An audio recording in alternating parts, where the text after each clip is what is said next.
السلام عليكم، الصلاة والسلام على رسول الله. نرحب بكم كامل خياتي واخواتاتي.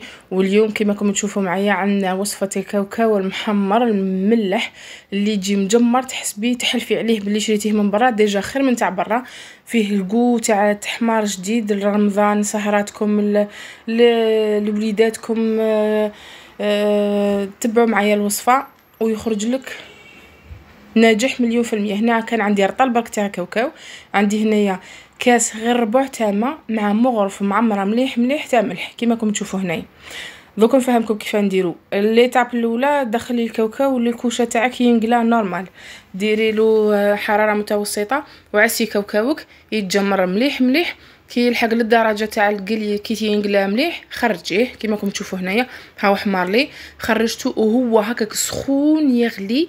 نفرغو هكا في قدره ولا طاجين ولا اي حاجه، وتكونوا درتوا هذاك الملح مع الماء فوق الغاز يغلي يغلي حتى يتبخر منه ربع الكاس، يولي لكم فيه نص كاس. هذا الكاس غير ربع، شوفوا كيما راكم تشوفوا هنا معايا ولا لي نص كاس.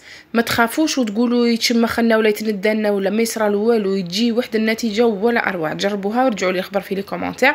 حكمي داك الماء فرغيه كامل وهزي هذاك الكاوكاو تاعك حتى كي تشوفيه تغلف هذاك الكاوكاو كيما راكم تشوفوا كاع الحبات تغلفوا، ما يقعدش نص هاك ونص هاك. هذاك الملح تحسيه بلي توشا كامل الكاوكاو. عاودي يرجعيه في السنيوه تاعك وعاودي دخليه للكوشه وخليه يعاود شوفوا يتجمر. شوفي ما تصيبي هذاك الملح من فوق داير قشره، ما يجيك مالح فوق الحد، يجي مجمر ولا اروع. راني نقول لك جربيه ورجعي لي خبر. هذه هي النتيجه النهائيه.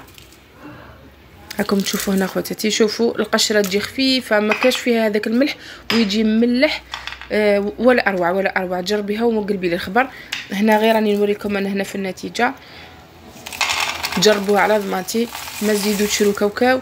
هذاك الكاوكاو تاع برا ما تعرفيه لا راه مقلي فم ولا راه باطي وعنده بزاف. توكلي وليداتك وتاكلي حاجه نقيه من دارك خير من تخلصي دراهم اون بليس ما كيش ضامنه هذيك الحاجه كاع كيفاه. سهراتكم في رمضان، قعداتكم، اي مناسبات تبغوا هكا كاوكاو في خاطركم، ديريه في دارك ورجعي لي الخبر وادعي لي دعوه الخير. وكيما ما بخلتكمش بهذه الوصفه اللي ما كومش رايحين تندموا عليها، ما تبخلونيش نتوما فاني بلي جيم تاعكم وبكومونتير. واللي مشي ابوني تتفضل تنضم العائله تاعنا، نرحبوا بها كاملين.